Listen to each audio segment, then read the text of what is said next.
பிரபஞ்ச ஆற்றலும் மனித வாழ்வும். ஆர்கெஸ்ட்ரேட்டட் ஆப்ஜெக்டிவ் ரிடக்ஷன் தியரி பற்றி பார்ப்போம். நமது மூளையின் செல்கள் ஒவ்வொன்றிற்குள்ளும் மிகச்சிறிய மைக்ரோடியூபிள்ஸ் உள்ளன. இவை வெறும் செல்கள் மட்டும் இல்லை. இந்த மைக்ரோடியூபிள்ஸ் தான் தகவல்களை பதிய வைக்கும் ஒரு ஸ்டோரேஜாக செயல்படுது. மைக்ரோடியூபிள்ஸ் நம் எண்ணங்களை சுமந்து செல்லும் குவாண்டம் ஸ்டோரேஜாக செயல்படுது. நம் நினைவுகள் என்பது ஒரு ஆட்டம்ஸ் வைப்ரேஷன்ஸ். இதை தான் குவாண்டம் டேட்டான்னு சொல்கிறாங்க.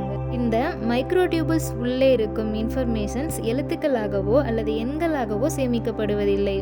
மாறாக ஆட்டம்ஸ் உள்ளே இருக்கும் மிகச்சிறிய பார்ட்டிகிள்ஸோட வைப்ரேஷன்ஸ் சேமிக்கப்படுது. நீங்கள் இதுவரை பார்த்தவை கேட்டவை உங்கள் குணாதிசயங்கள் எல்லாமே இந்த மைக்ரோடியூபிள்ஸில் வைப்ரேஷன்ஸாக பதிவாகியுள்ளன. இதை தான் அந்த குவாண்டம் டேட்டான்னு சொல்கிறாங்க.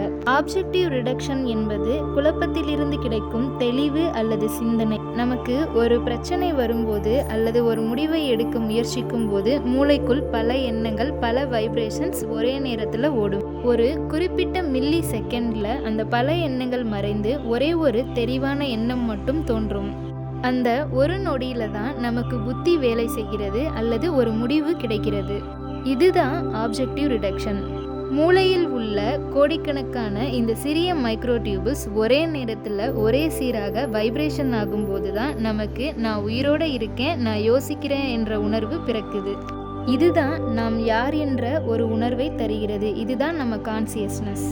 இந்த குவாடினேஷன் மைக்ரோடியூபிள்ஸில் ஒரே நேரத்தில் ஒரே சீராக வைப்ரேஷன் ஆகும்போது தான் நாம் புத்திசாலித்தனமாகவும் விழிப்புணர்வுடனும் செயல்படுகிறோம். நமது மூளைக்குள் கோடிக்கணக்கான மைக்ரோடியூபிள்ஸ் உள்ளன. நம்முடைய நினைவுகள் மற்றும் அனுபவங்கள் அனைத்தும் அதில் ஆட்டம்ஸ் வைப்ரேஷனாக மறைந்திருக்கிறது. அந்த வைப்ரேஷன்ஸ் எல்லாம் ஒன்றாக சேர்ந்து ஒரு புள்ளியில் அடங்கி ஒரு தெளிவான முடிவை தருவது தான் நம்முடைய சிந்தனை. நாம் வெறும் உடல் மட்டும் அல்ல, நாம் ஒரு வைப்ரேஷன் டேட்டா அல்லது குவாண்டம் டேட்டா. இதைதான் இந்த ஆர்கெஸ்ட்ரேட்டட் ஆப்ஜெக்டிவ் ரிடக்ஷன் தியரி குறிப்பிடுகிறது. நாம் இறந்த பிறகு இந்த குவாண்டம் டேட்டா நம்ம உடல்ல இருந்து எப்படி வெளியேறுகிறது என்பதை நெக்ஸ்ட் வீடியோவில் பார்க்கலாம். தேங்க்யூ ஃபார் வாட்சிங்.